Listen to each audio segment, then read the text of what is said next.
Good afternoon to all of you guys. So since we have completed chapter number 10, flow of water, so today we are going to solve or write questions answer related to this chapter. Okay guys. So first of all we are going to start from the page number 57 of our book. Think and answer the following. Okay. Let's move forward. Question number first from page number 57. Think and answer of the following. Where have you seen the flowing water? तो आपने water को flow होते हुए कहाँ पे देखा है? We have seen the flowing water in canals, springs, drains and rivers etcetera. Okay, the answer stand for question number first is we have seen flowing water in canals, springs, drains and rivers. You can also add many more things in that accordingly to you. Okay. Question number second. At which places in your nearby area have you seen the flowing water being used?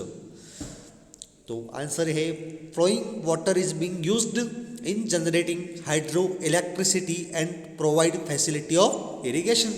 आपके खेतों में जो नहरें आती हैं वो भी water के फ्लो से आती है जिससे आप इरिगेशन करते हो, और आपकी जो हाइड्रो इलेक्ट्रिसिटी बनती है बड़े बड़े डैमों से, जो डायनेमो को घुमा के इलेक्ट्रिसिटी बनाई जाती है, वो भी हम लोग इसी से बनाते हैं. ठीक है बेटा, बढ़ते हैं आगे. Let's move to another section on same page, page number 57. There is think and write the answer of following questions वाले सेक्शन में आते हैं और डिस्कस करते हैं कि वहां पे क्या है. फर्स्ट क्वेश्चन है from where is the water available for agriculture. Agriculture के लिए पानी कहाँ से अवेलेबल होता है? तो the water for agriculture is available from canals, rivers, ponds, water of rainfall. Agriculture के यहाँ पानी कैनाल से मिलता है. आपके गाँव में नहरें होंगी, कैनाल का मतलब नहर होता है. रिवर्स नदियाँ आपकी, पॉन्ड्स आपके जो तालाब हैं, वाटर ऑफ रेनफॉल यहाँ पे आप वेल्स, ट्यूब वेल को ऐड कर सकते हो. आपके कुओं से भी होता है, ट्यूब वेल भी होती है इसमें. ठीक है, तो आप किसी भी तरीके की और भी चीज़ें आप चाहो तो इसमें ऐड कर सकते हो. ये आपका एक स्टैंडर्ड आंसर है. ठीक है, तो एग्रीकल्चर के लिए हमें पानी हमें कैनाल से मिलता है, रिवर से मिलता है, pond, water of rainfall etcetera. Okay, let's move to question number 2. If water does not reach equally everywhere in the field, what will be the effect on the crop. Crop पे क्या effect हो जाएगा अगर आपका पानी equally नहीं जाता? Equally नहीं गया इसका मतलब कहीं पे ज़्यादा गया, कहीं पे कम गया है. If water access to the crop, excessive rainfall भी आपकी क्रॉप को नुकसान पहुंचाती है और स्कार्सिटी भी नुकसान पहुंचाती है. समझ रहे हो? तो answer will be excessive rainfall destroys crops and the scarcity of rainfall creates drought. Clear है? तो आपकी पानी ज़्यादा होने से भी खतरा है क्रॉप को. ज़्यादा ज़रूरत से ज़्यादा पानी हमें क्रॉप खेतों में रखना नहीं है, और ज़रूरत से कम पानी भी नहीं होना चाहिए. हर फसल का अपना अपना रिक्वायरमेंट होता है कि उस रिक्वायरमेंट के अकॉर्डिंग ही हमें वाटर प्रोवाइड कराना होता है. जैसे आप लोग अगर धान की जो खेती हम लोग करते हैं for rice, okay, it does in a rainy season. Okay, why do we do such thing on rainy season? Because the rice plant of rice require too much water. It does not have a matter if there is excessive water for it, but it is another case for wheat plant. If you provide too much water to a wheat plant, then wheat won't grow, even wheat won't grow. Okay guys, बढ़ते हैं आगे question number 3 की ओर.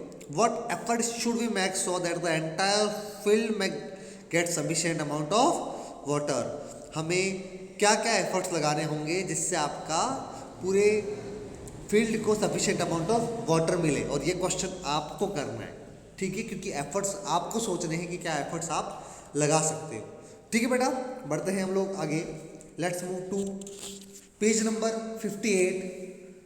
Explore and write the answer of following question. Okay, तो यहाँ पे ऊपर एक figure बना हुआ है 10.2 और 10.3 नाम से. ठीक है, उन फिगर्स में देखना है और बताना है. Look at the above figures, page number 58, and write how is the water reaching the farm.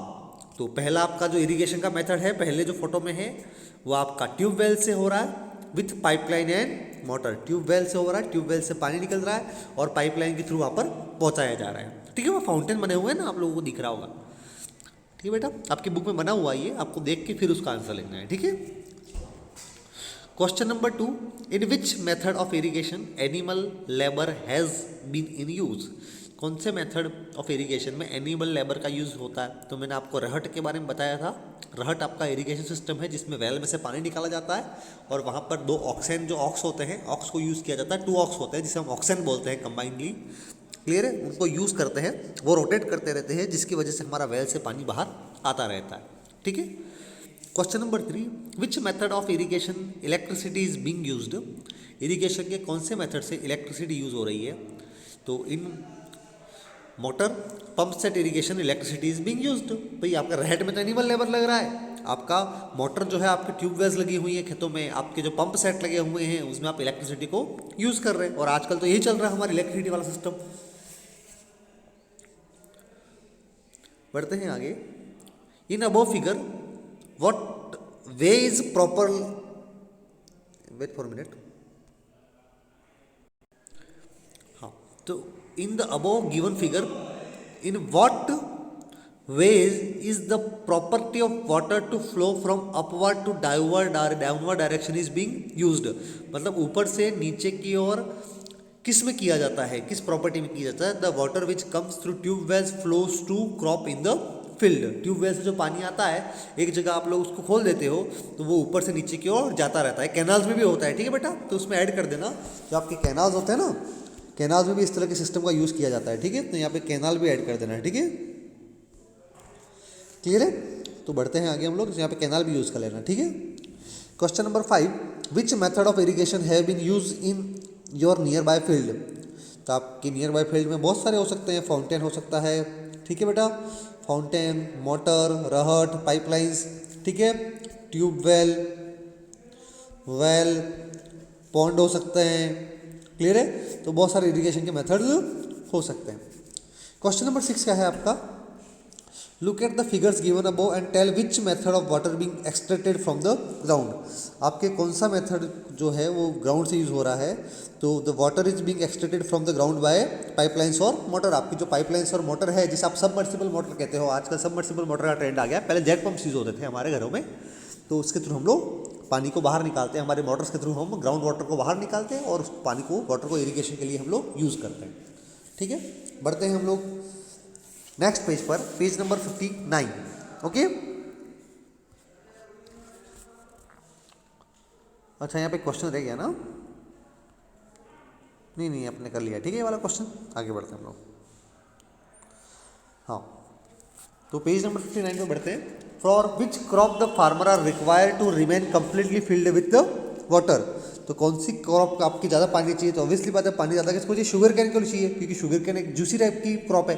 ठीक है, उसमें वाटर बहुत ज़्यादा होता है। ठीक है, तो किसके लिए है आपका ये? शुगर कैन के लिए। ठीक है बेटा, which crop can be grown even in very less amount of water. तो ऑब्वियसली बात है, आपके पीस, मटर जो होते हैं, ग्राम आपकी दालें जो होती हैं, ऑनियंस, ग्राम मतलब चना बेटा। ठीक है, आपका ग्राम यानी चना होता है, ऑनियन यानी आपका प्याज जो होता है, ककम्बर आपका जो खीरा जो होता है, रिक्वायर यहाँ पर लेस कर देना। ठीक है, less amount of water. Okay, let's move forward. Let's move to page number 60. Okay. Question number first. Water flows from upward to downward direction. How can you use this property of water in different way? भाई water आपका ऊपर से नीचे की ओर flow होता है। ऐसा flow क्यों होता है? क्योंकि अर्थ की क्या है आपकी? ग्रेविटी है। क्या है? ग्रेविटी। ग्रेविटी की वजह से अर्थ हर ऊपर गई चीज़ों को नीचे की ओर खींचती है। यही वजह है कि हम हवा में नहीं उड़ पाते हैं। ठीक है, तो water flows from upward to downward direction. This water used for drinking purpose. आप पीते हो तो भाई ऊपर से नीचे ही जाता है। आप सोते सोते पानी पीते हो क्या? नहीं पीते, उल्टे होके ही पानी नहीं पीते हो। ठीक है, generation of hydro electricity and increasing the facility of irrigation. Irrigation में भी इसका यूज़ होता है। कैनाल्स बनाई जाती है, कैनाल्स को इसी तरह से डिजाइन किया जाता है कि ऊपर से नीचे की ओर पानी आए और बिना किसी एक्स्ट्रा एनर्जी के वो पानी ऑटोमेटिक नीचे आता रहता है। ठीक है, ऊपर से नीचे की ओर। Question number 2, in what ways we take out water from the well. ऐसे कौन से वेज हैं जिनमें हम कुएं से पानी निकाल सकते हैं, आपके वेल में से वाटर को निकाल सकते हैं। ठीक है, तो एक तो आपको बता ही दिया गया है रहट वाला मेथड, एक रहट वाला जो मेथड है वो तो है ही आपका, जानते ही आप, वो एनिमल वाला मेथड। ठीक है, हालांकि आजकल इसको ज़्यादा यूज़ नहीं किया जाता है क्योंकि अब मोटर्स और ट्यूबवेल्स आ गए हैं।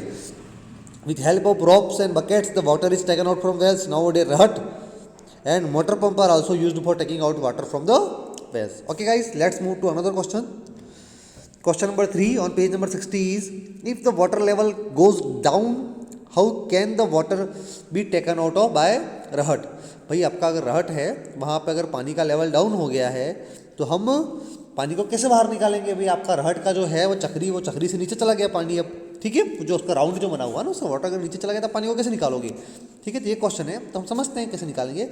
If the water level in the well does go down the level of रहट, अगर रहट के लेवल से अगर वो नीचे चला गया है तो रहट से पानी निकालना पॉसिबल नहीं होगा. अगर रहट से पानी निकालना पॉसिबल नहीं होगा, इसलिए हमें रहट को एज डीप एज पॉसिबल लगाना होता है. जितना हम डीप पहुंचा सकते हैं उतना डीप हमें रहट को बनाना पड़ता है. ठीक है बेटा, बढ़ते हैं आगे. लास्ट क्वेश्चन हमारा क्वेश्चन नंबर 4 की ओर. Which are the different method of irrigation? The different method of irrigation are tube well, motor, pump set, रहट, fountain wells and canals and बावड़ीज, आप जिनके बारे में जानते हो. ठीक है, तो is it it for today? Today we have done the question and answer of this chapter. In next class we are going to start, actually from tomorrow is our next class, and next class we are going to start chapter number 11, life in water. It is interesting chapter and I hope you all of are studying at home and not abusing like it is our vacation, because it is not actually our vacation time. Okay, it is just a precaution time to avoid COVID. ठीक है, तो it is it for today. Have a good day.